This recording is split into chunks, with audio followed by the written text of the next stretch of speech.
Greetings, pet lovers. Bridget here with First Street Pets, and today we're going to talk about using technology to find a lost pet. Low-tech methods for finding a lost pet, such as handing out flyers and ID tags with your phone number on the collar, are highly effective. But in this video, I want to talk about some other more modern ways that we can use to find a lost pet or to prevent them from becoming lost in the first place. Number one, security cameras. Security cameras these days are very inexpensive. It's not like back in the day when you had to pay thousands of dollars to have someone install cameras all over your house and then watch videotapes later of the footage. No, today you can buy security cameras for less than $40. I have them inside and outside of my home. They are very simple to follow on apps on your phone or tablet, and they can be set up any place where you have electricity and Wi-Fi or a cellular connection. Now, here's the thing with security cameras. They can be super helpful in finding a pet that is nearby, but you can't see them. For example, I have known many cases where someone was looking for a cat and they were very close by the house or even in the front yard or backyard or trying to get into the house, but they didn't know that until they saw the footage on the camera. So the cameras can be helpful to use in and around your home, or perhaps in another area. If you've lost your cat near someone else's home or near a business, you can ask those folks to check their security camera footage, or you can ask for permission to set up a security camera in that area. So that can be super helpful for that purpose. Again, you do need to have electricity and Wi-Fi, so they're not great for out in the middle of the woods, but they are great for looking for a lost pet, especially a cat in town. If you're searching for a lost pet in a park or a more remote area where a security camera isn't practical, you can use a trail camera. These can be purchased at sporting goods stores or, of course, online. The most basic versions simply take pictures and video when they detect movement, and they have a memory card which you can remove and plug into your device to view the images. Some of the fancier ones will also send you notifications, but I'm assuming you need to have a cellular or Wi-Fi connection in order to do that. So again, if you're in a more remote area, the trail camera can be set up. You can simply check it daily, and that will really help you confirm sightings of your pet, which you can follow up on.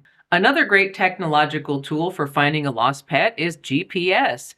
GPS has improved a lot over the years. It's now very accurate. It's readily available. In fact, we all carry it around all day in our phones and watches and all kinds of other devices that we have. GPS collars are relatively inexpensive now at around $100 and some dollars. There are some kind of out of this world ones like the Halo that's like $700, but I don't know. Maybe it sings and dances and walks your pet back home. But your basic GPS collars are about $100, $125, something like that. They do require a subscription, but in my opinion, it is worth it. I have tested one, which is the Fi collar. I'm going to test a bunch of them and do another video just dedicated to those collars. But at least for now, my experience with the Fi has been positive. It's about $9 a month for the subscription, which isn't a big deal, and that just keeps it connected to a cellular network. So when I'm at home, I have the collar on my dog, and at home it's hooked into my Wi-Fi, so it doesn't drain the battery. When I go places, it's going on the cellular network and using GPS, so the battery does drain more quickly. This collar and the other next-gen versions from other brands can stay charged up to a month, which is pretty cool because the first-gen collars work, but they had to be charged like every couple of days, so that's not practical. With these GPS collars, you can usually draw a boundary around your home and property and get a notification when your dog has left that area. Or should you come home and your dog is not there, you can't find him, you can simply trigger the collar to send you a GPS signal, and you can look on the map and see exactly where your dog is. Now, in my opinion, these collars are still a little bit too bulky for cats. I know some people have used them, but I don't know. The unit is small compared to older versions of these collars, but it's still a little bit too big for a cat, in my opinion. Before purchasing one of these collars, I recommend that you read all about the description if you're buying it online or in a store, and definitely check the reviews because they really vary. I've been looking into some other brands that I've never heard of in preparation for my video about GPS collars, and I'm finding some with tons of bad reviews. People saying it doesn't really work, the GPS is not accurate, or it only works in the UK, or it only works in the United States or in a metro area. So if you do decide to buy and use one of these collars, be sure to do your research and pick one that will work well for you and that will work well in your area. AirTags are a relatively new piece of technology that is used to help find lost pets. I am also doing some research on this currently to do a dedicated video. I am finding the results to be kind of mixed so far, but I did want to mention it in the technology video because it is something that a lot of people are using. Now, the Apple AirTags are a pretty small tag. You can purchase any number of different attachments to put it on your dog's collar, and there's an app that you can download that will tell you sort of generally where the tag is. Now, because it's not a GPS device, it's basically Bluetoothing off of your phone or pinging other people's iPhones in the area. The way it works is kind of hit or miss, but if you're in a metro area like San Francisco, some big city, and there's a lot of people around and a lot of people have iPhones because that's how the system works, it may actually be helpful. So stay tuned for more detailed info on that. But for now, the Apple AirTags are probably your best bet because you have so many people using iPhones. The Tile and the other ones, I think, will only ping with people who have the Tile app, which is not going to be that many people. So this is sort of a crowdsourced device. So if you use an iPhone and you want to put one of those on your dog's tag, go ahead and do that. They're not that expensive. And you can check it on your phone, like if your husband or wife has the dog out for a walk, you can check and see if it's accurate and it can't do any harm. So definitely check that out, but stay tuned for more detailed info in a future video. So the internet isn't exactly new technology, but there are a lot of things we can do on the internet today that can help us find a lost pet. One of those is social media. Now, you have to be really targeted when you use social media. As I'm sure you're all aware, if you use Facebook, Instagram, TikTok, whatever kind of social media you like, it basically goes to everyone in the whole world. So if you post something, including here on YouTube, I have no idea where people are who are watching these videos. So if you're looking for a pet in your local area, you kind of want to focus on your area. So if you're using, for example, Facebook, what some people will do is post on their local community pages. Most cities and towns and areas will have those community pages where people will buy and sell stuff, ask for babysitting, and just sort of generally share news about what's going on in the city council and what have you. If you have those pages in your area or those groups, those can be super helpful because you'll have a lot of people on there who are good Samaritans and they want to help. You can post pictures of your lost pet and engage people to help you in your search. If you just post on your own page, yeah, it's going to go to everybody you know, but they may not necessarily be in your area. Nextdoor, if you have that in your area, is a really good tool because it's hyper local.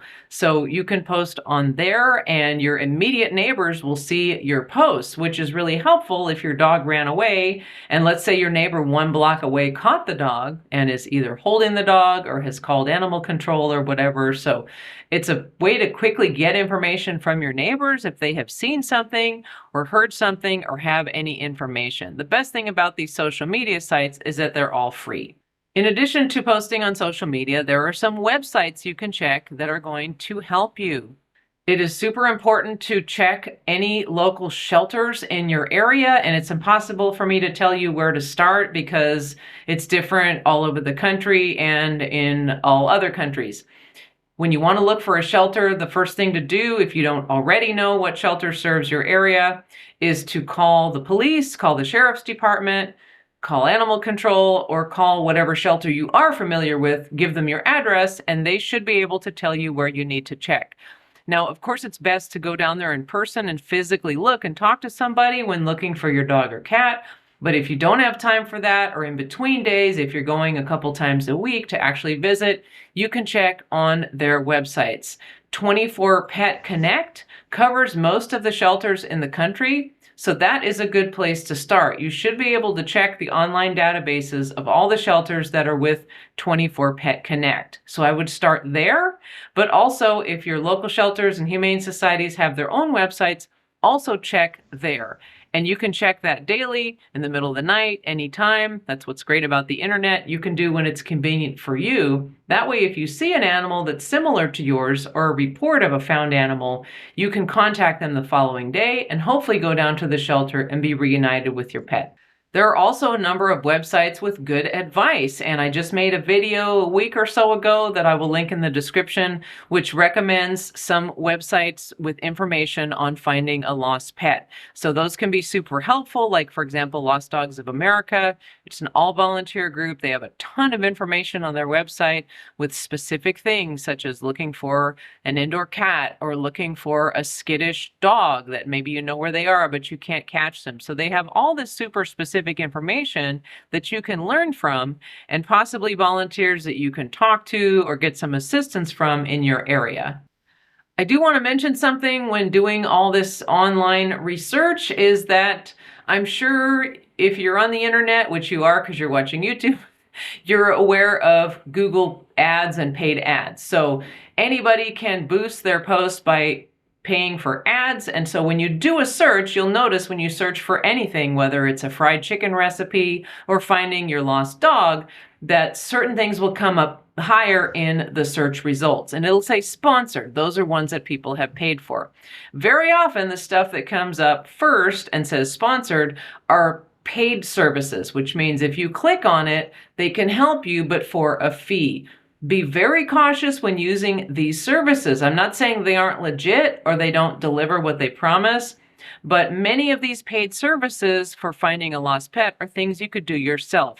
For example, some of them send notifications to local veterinarians and shelters. Well, you could do that yourself very easily by picking up the phone or sending out a letter. Some of them will boost posts on Facebook and other social media. Again, you could do that yourself. You can boost a post on Facebook for a few dollars, or if you just post on those local pages like I've recommended, you can do that for free and probably cover your target audience even better than if you paid for an ad. So before you pay for anything or give your credit card number, just be aware that many of those services are things that you could do yourself, and they come up because people want help and they're desperate and they're going to click on it and think that these people can help them. Whether using technology or any other method, I recommend to you, do not give up. People don't find their pets because they get discouraged and they give up. Be sure that you cover all your bases, you try everything, and give yourself enough time and communicate with enough people and organizations to bring your pet back home. I hope this has been helpful for you. If you have any other ideas about using technology or other methods to find a lost pet, I would love to hear about it in the comments. Thank you for watching.